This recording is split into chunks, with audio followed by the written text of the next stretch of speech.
Abra sua Bíblia aí, querido, vamos ler em Jeremias capítulo 18, versículo 2 a 6, Jeremias, está sendo transmitido, tá? É porque eu não estou me vendo aqui, ó, a gente não vê a gente aqui, acho que não está sendo transmitido. Você que está nos vendo aí pela internet também, Deus tem uma bênção especial para a sua vida, em nome do Senhor Jesus. Jeremias capítulo 18, versículo 2 a 6, Jeremias está no Velho Testamento.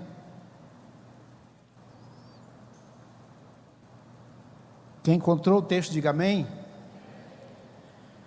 Jeremias 18, de 2 a 6, diz assim a palavra de Deus: dispõe-te e desce à casa do oleiro, e lá ouvirás as minhas palavras.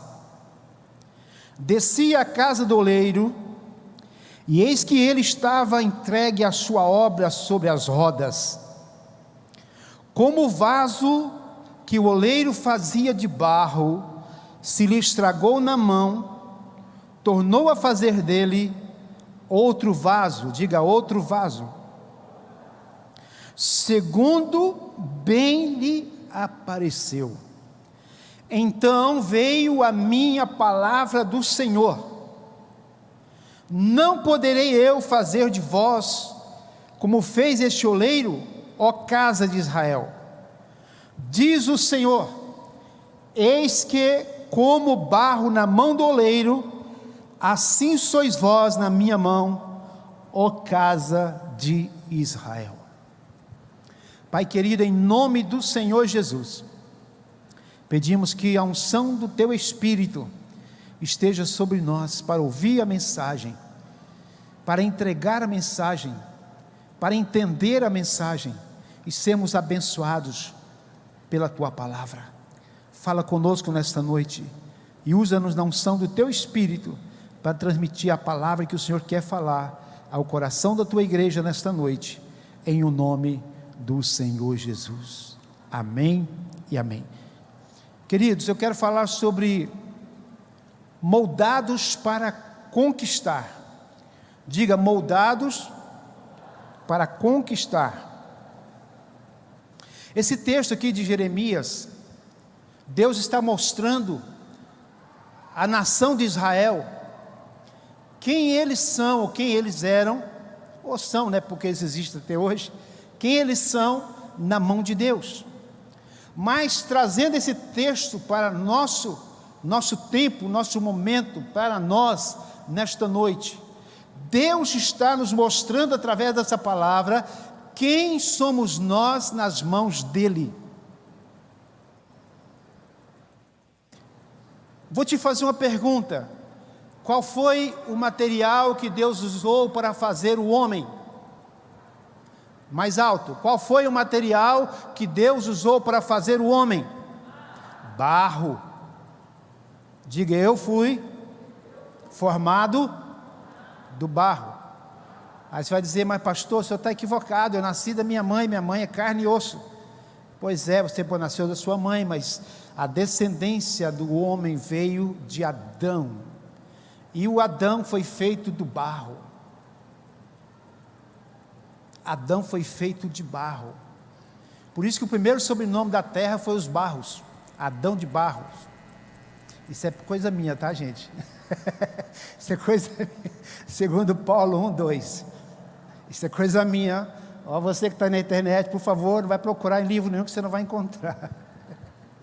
Então Adão foi feito do pó da terra, foi feito de barro. E aqui Deus leva o profeta aonde estava sendo feita uma obra de barro. Ele chegou ali na casa do oleiro, e o oleiro estava trabalhando em um vaso, e Deus mandou que o profeta observasse o trabalho daquele oleiro. E enquanto o oleiro estava trabalhando ali naquele vaso, o vaso estava ficando ótimo, o vaso estava ficando maravilhoso, estava tudo perfeito, quase terminando a obra, como de repente, o oleiro resolveu esmagar todo aquele vaso e reconstruí-lo, ou fazer de novo. Não é reconstruir, fazer de novo. O que levou aquele oleiro a destruir aquele vaso? Ele deve ter visto alguma imperfeição, ele deve ter visto algo que ia danificar a beleza do vaso, a qualidade do vaso. O vaso, existe vaso para determinadas coisas, né? Tem vasos para pôr água, vaso para pôr azeite, vaso para pôr farinha, enfim, tem vasos para vários, né, necessidades. Mas o vaso que é para pôr vinho, ou pôr azeite, para colocar água, ele não pode ter rachaduras, ele não pode ter imperfeição, não pode dar nada que possa danificar o conteúdo, o qual está colocado nele. Então, aquele oleiro, ele pegou aquele vaso, que já estava quase pronto, esmagou aquele vaso, e fez outro de novo. Aí Deus chama a atenção do profeta. Está desligado esse negócio aqui, esse ar não, né? Está quente demais aqui em cima. Por isso que os meninos do louvor não ficam aqui, ó, desce lá, eles são inteligentes. Desce lá para baixo, ó. Aqui está quente, gente, está quente. Então aquele oleiro não é olheiro não, oleiro. Então aquele homem amassa o vaso e faz de novo, e Deus chama a atenção do profeta. Olha só o que esse oleiro fez com este vaso. E Deus disse: assim são vocês nas minhas mãos.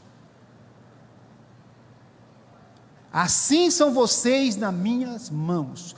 Como este oleiro, ele destruiu o vaso e o fez de novo, conforme a vontade que ele queria fazer, ele fez de novo. Talvez ele pode ter feito um vaso diferente, ele talvez pode ter feito um vaso, a boca mais apertada, a boca mais larga, não importa, ele era o dono do barro, ele é aquele que fazia a obra, aquele que colocava a mão no barro e dava forma àquele barro, e Deus diz: assim são vocês nas minhas mãos.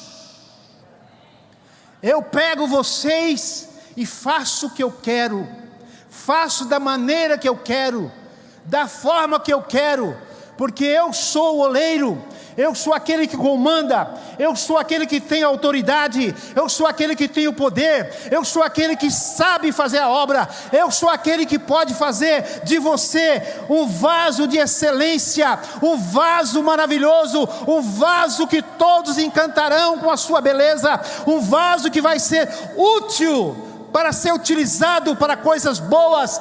Deus está dizendo à igreja nesta noite: vocês são como barro nas minhas mãos, e eu posso fazer de vocês o que eu quiser.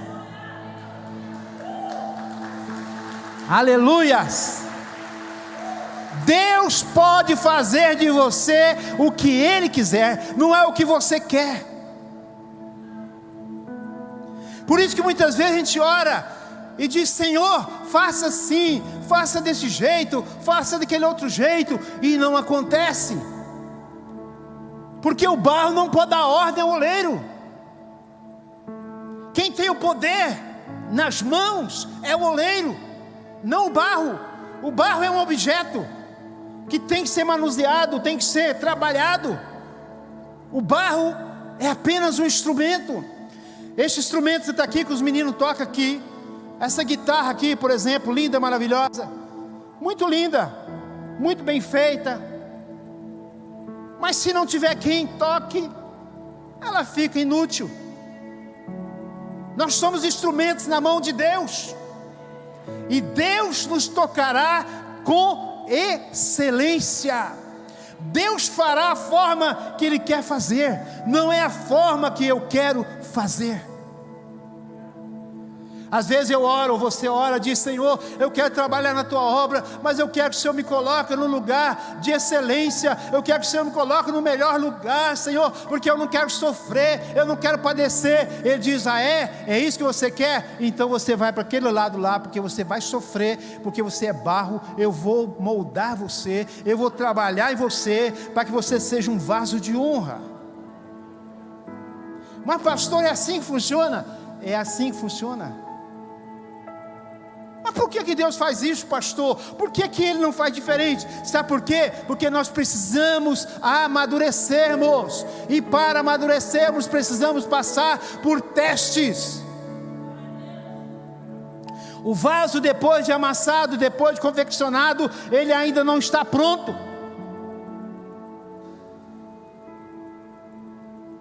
Ainda falta um processo neste vaso, para ele ser realmente útil, para ele ser utilizado em alguma coisa. O que falta neste vaso, pastor? Ele precisa passar pelo fogo. E às vezes, quando passa pelo fogo, aí ele se danifica, porque ele não está bem feito, ele não está bem, a massa, a argila não está bem feita ali. E às vezes o fogo, quando vem sobre o vaso, ele racha, ele trinca. E o interessante dessa comparação, que um vaso, depois de passado pelo fogo, se ele trincar, ele não tem muito recurso. Porque quando ele está sendo confeccionado, que o barro, a argila ainda está mole, tem como melhorar, tem como fazer de novo, tem como fazer algo diferente. Mas depois que ele passa pelo fogo, se ele trincar, aí, meu irmão, pode até remendar? Pode, mas já não vai ficar original como era. Todo mundo vai olhar e dizer que aqui tinha uma rachadura, eles passaram alguma coisa aqui para tampar a rachadura deste vaso. Não é assim que funciona? Quando quebra um vaso lá na sua casa, um vaso talvez que você gosta muito, muito lindo, maravilhoso, você diz, não, mas esse vaso eu não encontro mais dele aqui, eu vou tentar colar, vou tentar restaurar. Você até faz isto, mas não fica como era mais. Todo mundo que olhar para o vaso, ou esse vaso já quebrou alguma vez? Dá para ver na cara que o vaso está remendado. Então depois que passa pelo fogo, é difícil voltar a ser a mesma coisa. Então o vaso precisa ser bem feito antes de passar pelo fogo. E quando vem o fogo, este vaso tem que ser resistente, para aguentar o fogo, sair do fogo e continuar intacto, lindo e maravilhoso. E aí todos vão olhar para este vaso e dizer, que vaso lindo, que vaso maravilhoso, que vaso esplendioso, que vaso. As pessoas ficam admiradas. É assim que Deus quer fazer na nossa vida. É assim que Deus quer fazer na sua vida. Amém? Nós só vamos conquistar. Quando eu falo de conquista, eu não estou falando apenas em questão financeira. Estou falando de conquista de um modo geral. Nós como evangélicos, nós como crentes, nós entendemos muito bem o que é isto, o que é conquistar, o que é alcançar as coisas. Então só iremos conquistar, ou só irá conquistar aquele que deixar ser trabalhado, ser moldado pelo Senhor. Sabe por que muitos não conquistam? Sabe por que muitos não sobressaem? Porque eles desfalecem durante o processo de moldagem. Eles não conseguem passar pelo processo de moldagem, eles não conseguem passar pelo trabalho que Deus vai fazer na vida deles. E eles desistem, eles retrocedem, eles abandonam, eles deixam para trás. Queridos, existe uma palavra chamada perseverança. Essa palavra está na Bíblia, e sempre quando ela aparece na Bíblia, ela diz que aquele que perseverar, alcançará, será salvo, será abençoado. Deus não tem prazer na alma que retrocede. Perseverança. Perseverar em Deus quando tudo está bem, isso é fácil. Ficar na igreja quando tudo está bem, é fácil. Agora a perseverança, ela não está somente nos momentos bons, nos momentos agradáveis, nos momentos de festas, mas é nos momentos de dificuldade, de luta, de adversidade, de turbulência. É aí que nós temos que demonstrar que somos perseverantes naquilo que nós cremos, naquilo que nós acreditamos. O Senhor Jesus mesmo disse, quando o Filho do Homem vier à terra, quando o Filho do Homem voltar, porventura ele achará fé na terra. Por que Jesus falou isto? Porque ele sabia e sabe que muitos iriam desistir pelo meio do caminho. O Isaías perguntou aqui, quem tem 15 anos de crente, quem tem 10, quem tem 15, quem tem 20, quem tem 40, qual eu? O que importa, querido, lógico que o Isaías perguntou em outro sentido, tá? Ele perguntou na questão da música, quem conhecia a música, mas eu vou falar em outro sentido. Não importa o tanto de tempo que você tem de crente, o importante é que você persevere até o final. Amém? A corrida rumo aos céus, ela não lhes dá prêmio para aqueles que chegarem primeiro, ela dá prêmio para aqueles que chegarem. Perseverança, perseverar. O que é perseverar, pastor? É estar firme, não vacilar, não desviar nem para a direita nem para a esquerda, mas continuar firme, olhando para Jesus, como diz o escritor aos Hebreus, olhando para Jesus, que é o autor e consumador da nossa fé. Perseverar. Então nós só vamos conquistar se nós passarmos pelo processo de sermos moldados e trabalhados pelo Senhor. Quando nós somos moldados pelo Senhor, somos renovados, nós somos feitos de novo. O que está escrito lá em 2 Coríntios 5,17? Quem está em Cristo é, vamos lá, gente, quem está em Cristo é nova criatura. Por quê? Passou pelo processo de moldagem, entrou para o processo de novo diante de Deus. Deus nos faz de novo. Deus tirará de nós, tirará de mim, de você, todas as coisas que não servem, e vai aperfeiçoar as que são úteis, para que assim possamos ter uma vida cheia do Espírito Santo, e possamos conquistar nosso território de uma forma sobrenatural. Quem vai tirar as arestas em nossas vidas? Quem vai tirar as coisas que não servem da nossa vida? Não é o pastor. Eu não estou aqui com essa função. Então quem vai fazer isso, pastor? O Espírito Santo. A Bíblia diz que é Ele que convence o homem do pecado. Eu não convenço ninguém, nem eu mesmo. Quem convence você é o Espírito Santo. Se o Espírito Santo não te convencer, meu irmão, então esqueça, porque eu também não tenho poder de convencer você. É Ele que convence o homem do pecado. É Ele que tira de nossa vida aquilo que não presta, para aperfeiçoar as coisas boas, para que nós possamos produzir para a glória e para a honra do nome dEle.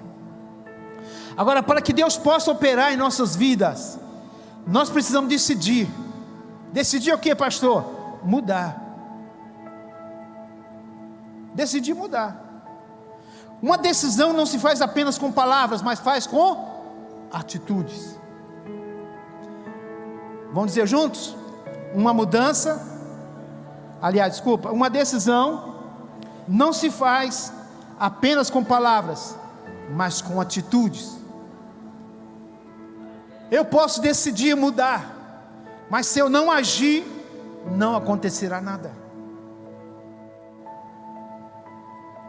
Então às vezes nós, quando eu falo nós, estou incluindo eu também, nós temos às vezes, eu vou mudar, eu vou mudar meu jeito de ser, eu vou mudar meu jeito de fazer isso, eu vou mudar, e a gente fica só, eu vou mudar, e vira até uma canção, um sambinha, né? Eu vou mudar, e não muda nada, porque não toma atitude. Então não adianta só falar, meu irmão, nós precisamos tomar a decisão e mudar, como aquela decisão do filho pródigo. Todo mundo conhece a história do filho pródigo. Ele estava lá no meio dos porcos, tentando comer a comida dos porcos. Ele começa a pensar na casa do pai e diz: quantos agora nesse momento na casa do meu pai tem pão com fartura? Os trabalhadores do meu pai têm pão na mesa, eu aqui como filho padecendo de fome. E ele diz: levantar-me-ei e irei ter com meu pai, e vou chegar a dizer assim: pai, pequei contra os céus perante ti, não sou digno de chamar teu filho, faz de mim um dos seus jornaleiros. E sabe o que ele fez? Ele levantou e foi. Ele não ficou só lembrando da casa do pai, não ficou só lembrando dos pães na mesa, mas ele decidiu e levantou e foi. Assim temos que ser nós, queridos. Se nós queremos as bênçãos, queremos que Deus nos abençoe, nós precisamos ter atitudes. porque senão vai ficar só nas palavras. Como fazer para ser uma pessoa mudada? Como fazer para ser uma pessoa mudada? Pergunta para a pessoa que está ao seu lado: como fazer para ser uma pessoa mudada? Primeiro, começar de uma maneira correta. Diga para a pessoa: começar de uma maneira correta. Precisamos buscar qual é o propósito de Deus para a nossa vida, porque senão nós vamos ficar malhando em ferro frio. Talvez muitos conhecem esse ditado aqui. Acho que a maioria não conhece esse ditado aqui. Ficar malhando em ferro frio. Isso é só do meu tempo mesmo, né? Eu só falo coisa da minha época mesmo. Malhar em ferro frio antigamente, uns anos atrás. Hoje tem as maquinários, tem tudo, né? Mas antigamente as pessoas trabalhavam com ferragem. Eles não tinham maquinário como tem hoje. Então eles forjavam o ferro no fogo. Colocavam o ferro no fogo, quando ele estava incandescente, pegava o ferro, colocava uma bigorna. Acho que muitos não sabem o que é bigorna também, né? Um pedaço de ferro, onde ele colocava o ferro em cima, pegava uma marreta. Sabe o que é marreta? Sabe, né? Pegava uma marreta e ia batendo no ferro até dar a forma que ele queria. Aí ele fazia foice, fazia cavadeira. Muitos não sabem nem o que é cavadeira, enxada. Então não adianta ficar batendo em ferro frio. O ferro frio não estende, ele não cede, ele tem que esquentar. Então às vezes a gente fica batendo na mesma tecla, falando a mesma coisa, mas nós temos que realmente tomar uma posição correta. Você precisa saber qual o propósito que Deus tem para a sua vida. Amém? Porque senão você vai passar a vida toda e chegar no fim da vida, você não vai dizer como o apóstolo Paulo: combati o bom combate, guardei a fé. Você vai falar diferente. Cheguei ao final da minha vida, estou frustrado, decepcionado, trabalhei, fiz tudo que tinha que fazer, não me sinto feliz. Por que isso, pastor? Porque começou da maneira errada. Ah, mas se eu deixar o que eu estou fazendo para fazer outra coisa, o que o povo vai dizer? E daí? Você se importa com o que o povo diz?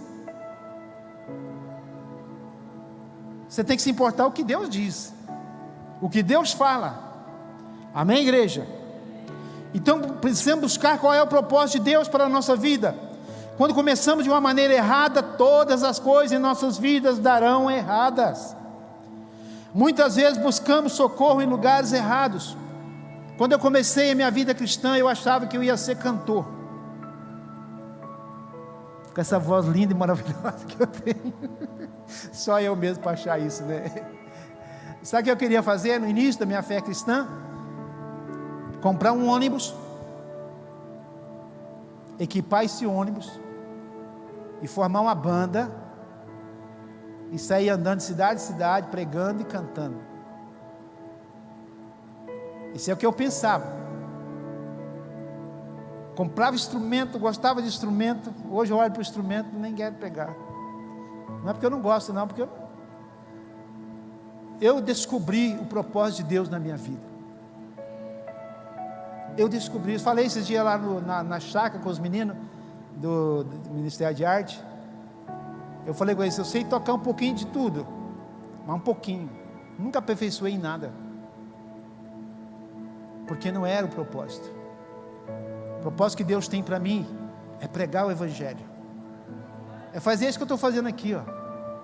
É o que eu gosto de fazer, de pregar, de anunciar, de ver as pessoas aceitando Jesus. Isso me alegra muito.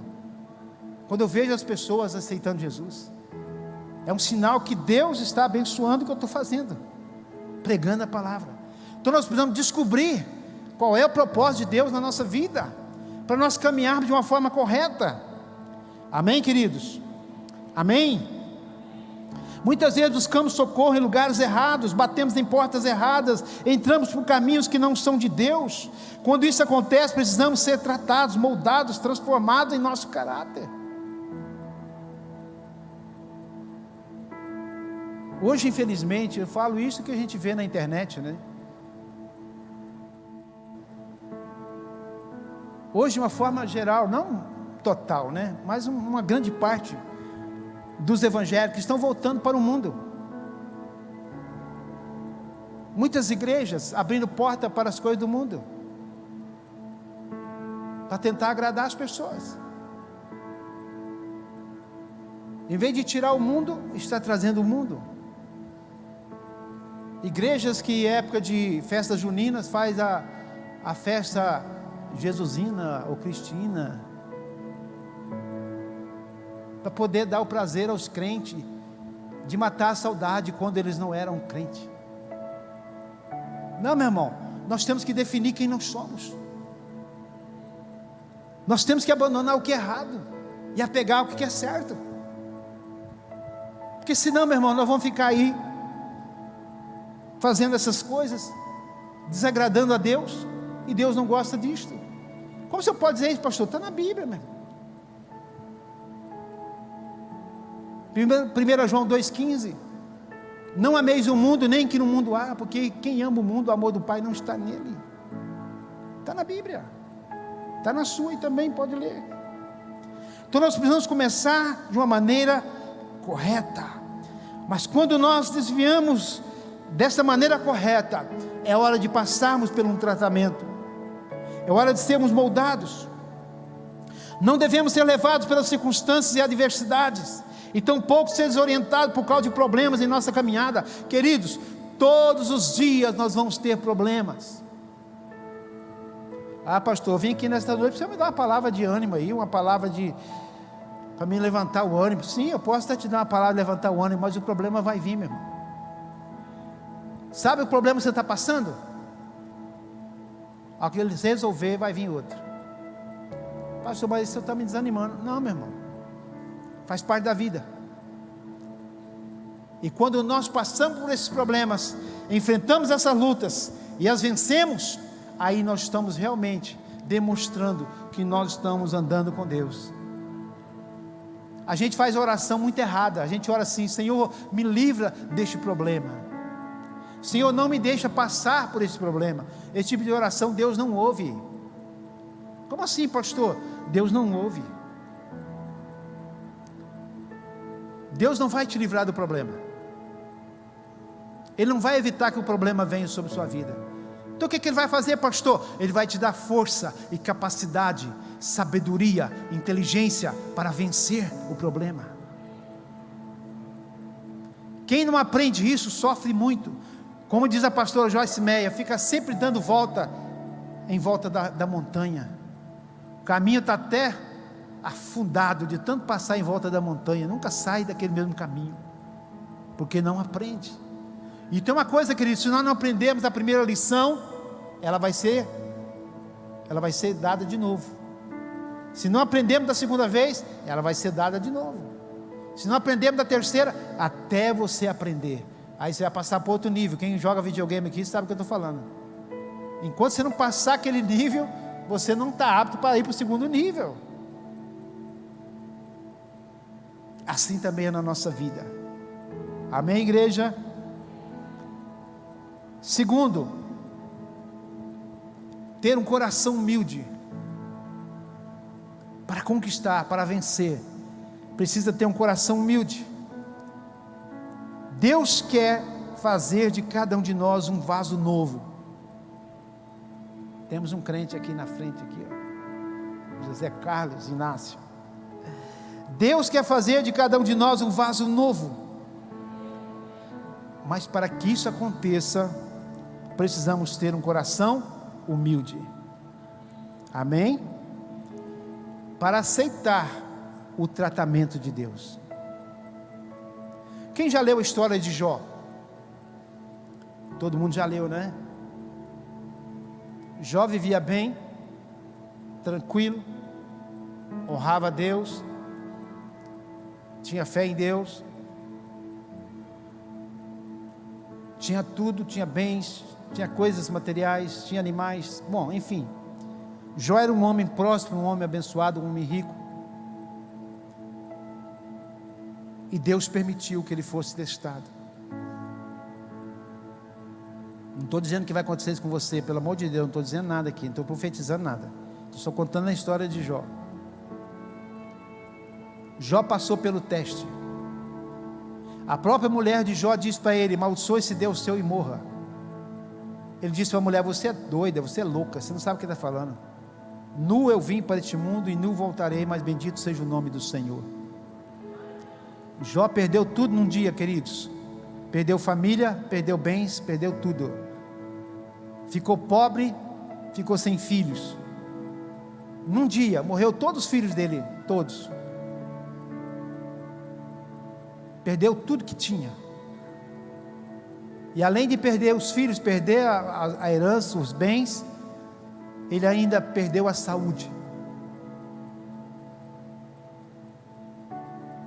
E nem diante de tudo isto, ele blasfemou, ele falou alguma coisa contra Deus.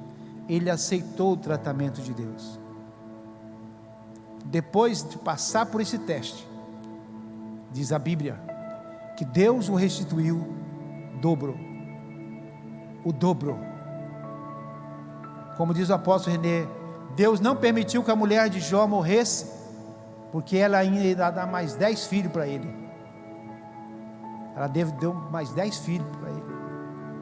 Jó teve mais 10 filhos depois dessa tragédia toda. E teve muitos camelos, muitos jumentos, muito gado, enfim, Deus o honrou. Mas ele não precisava passar naquele teste, precisava, mas Deus permitiu, para mostrar para ele quem é que manda. No final do livro de Jó, você vai ver ali, por que Deus passou Jó por aquele teste? Por causa da soberba.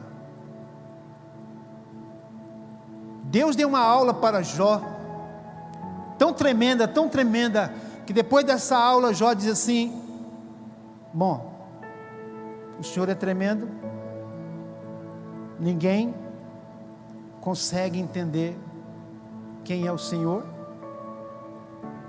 porque na verdade eu conheci o Senhor de ouvir falar, mas agora meus olhos te contemplam, agora eu sei que o meu Redentor vive.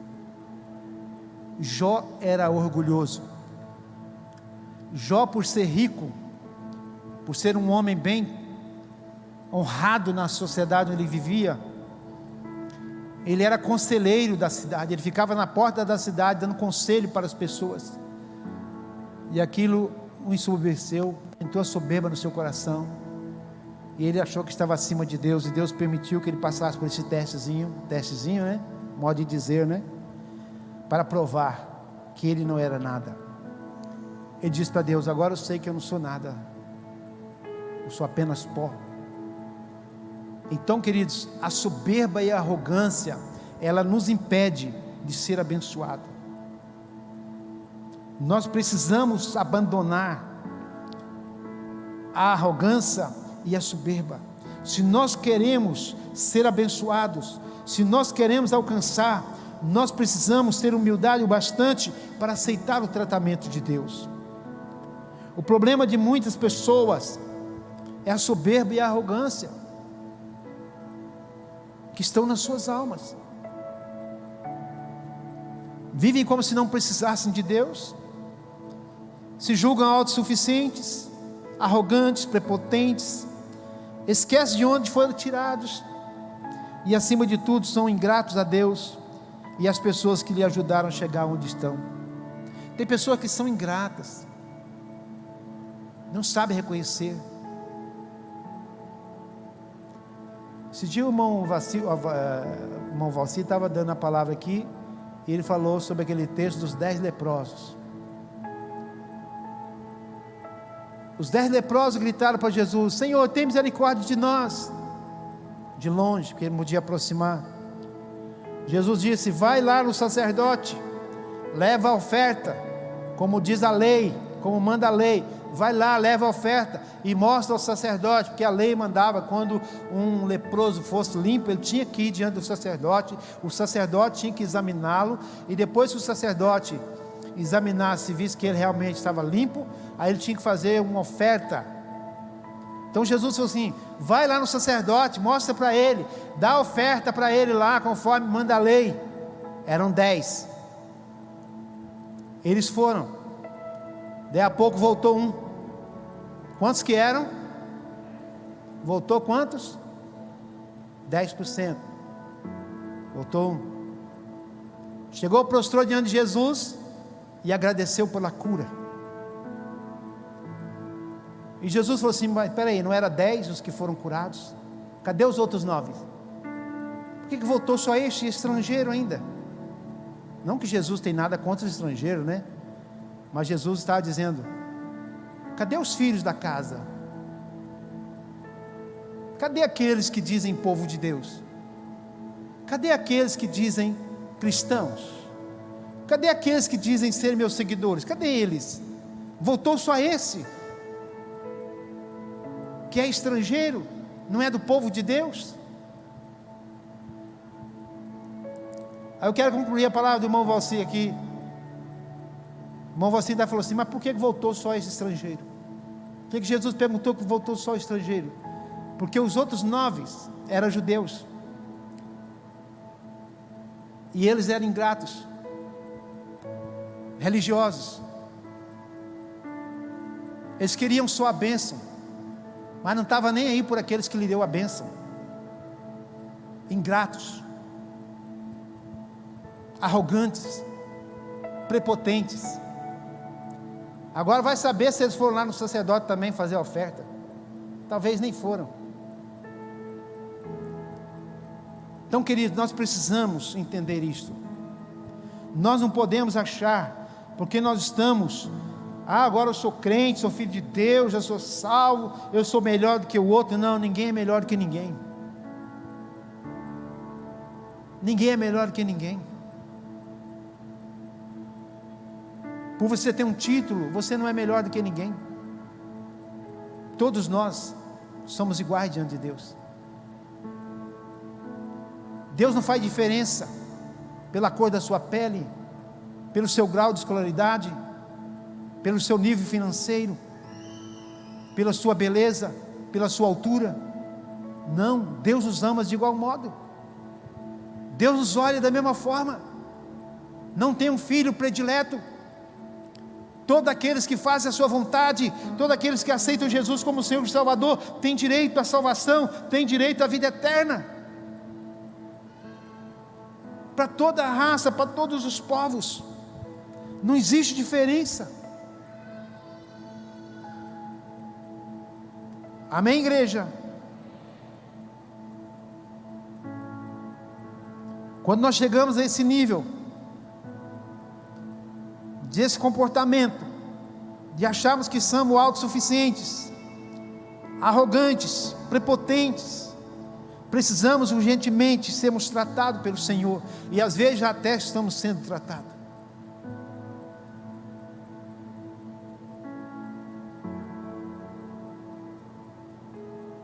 Olha o que diz aqui Malaquias 4:30, Malaquias 4:3.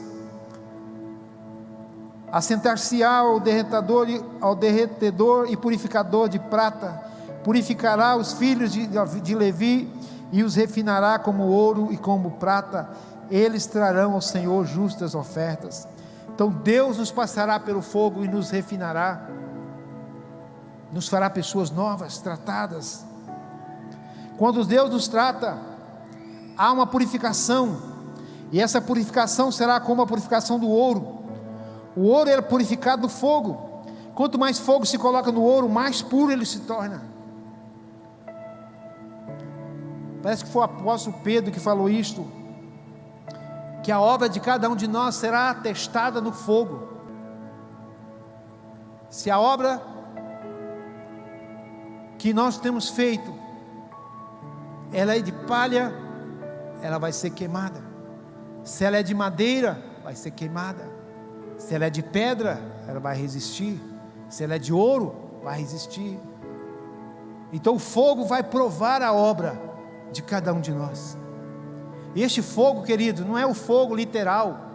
Este fogo aí pode ser o fogo da perseguição. Quando vier a perseguição, aí vai provar quem é crente de verdade, quem serve a Jesus de verdade. Este fogo, o fogo da provação. E o terceiro aqui, para nós encerrarmos, para nós conquistarmos, alcançarmos nós precisamos permitir o tratamento de Deus na nossa vida. Será que estamos dispostos a confiar no Senhor? Não importa a situação em que se encontra a sua vida, Deus fará de você um vaso novo.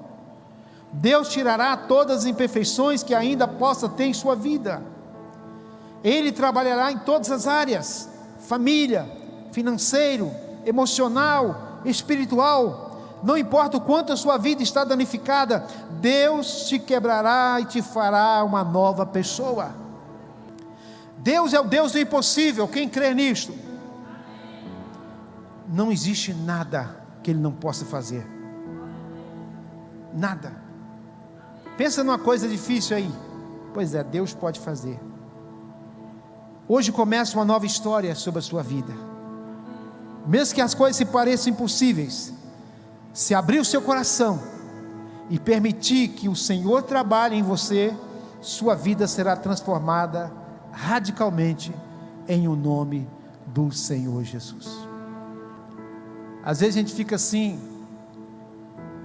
mas fulano, quem era fulano? Hoje o cara está mudado, está transformado, não é mais aquela pessoa. As pessoas ficam encantadas, admiradas de saber quem era aquela pessoa e hoje quem ela é, porque houve uma mudança, houve uma transformação. Deus trabalhou na vida daquela pessoa. Sabe por que muitas pessoas não mudam?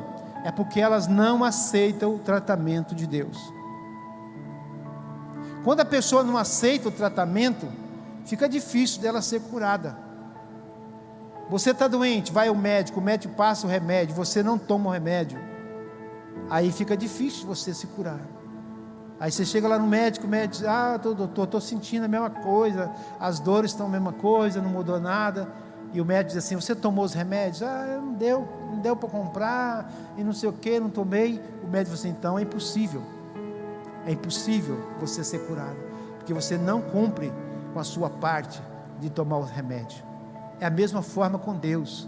Se nós não fazemos aquilo que nos cabe fazer da nossa parte, nós não vamos ser sarados, nós não vamos ser curados. Sabe por quê, queridos? Porque Deus, Ele respeita a sua vontade.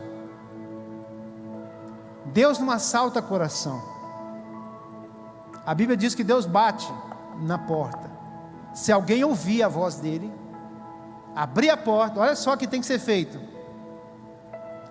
ouvir a voz, ouvir a batida dele na porta, vai lá, abre a porta e o convida para entrar.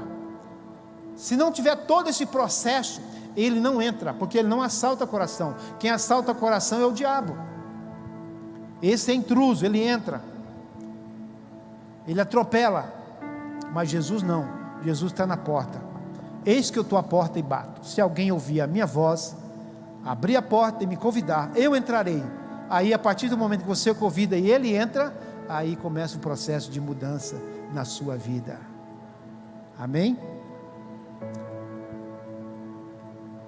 Deus quer nos levar a ter grandes conquistas nas nossas vidas, seja em qualquer área, seja na área espiritual, familiar, financeira, emocional, intelectual, enfim, qualquer área. Deus quer nos fazer conquistar, mas para isso nós precisamos observar os princípios da palavra de Deus. Você que é cristão, quer prosperar, você tem que obedecer os princípios do dízimo e da oferta, meu irmão. Se você é cristão, estou falando com cristão, você tem que observar esse princípio. Mas eu estou prosperando, não estou dando dízimo nem oferta e estou prosperando. Amém, que Deus te abençoe, que continue assim, né? Mas até onde vai eu não sei, porque se a gente quebra o princípio da palavra de Deus, a gente atrai maldição sobre a vida da gente. Essa é uma verdade.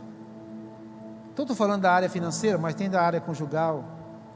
Marido e mulher têm que observar os princípios da palavra com respeito ao casamento. Área familiar, pais observar princípio com respeito aos filhos, filhos observar princípio com respeito aos pais. Patrão observar princípio com respeito aos funcionários, funcionário observar princípio com respeito ao patrão, à empresa que trabalha, tudo tem, a palavra de Deus está aí. Então, se nós obedecemos os princípios, nós vamos alcançar as bênçãos. Então, vamos observar os princípios da palavra. Deus quer nos fazer tudo de novo. Deus quer fazer de nós um vaso útil, um vaso para ser utilizado na obra dele. Deus quer te usar de uma forma sobrenatural. Amém?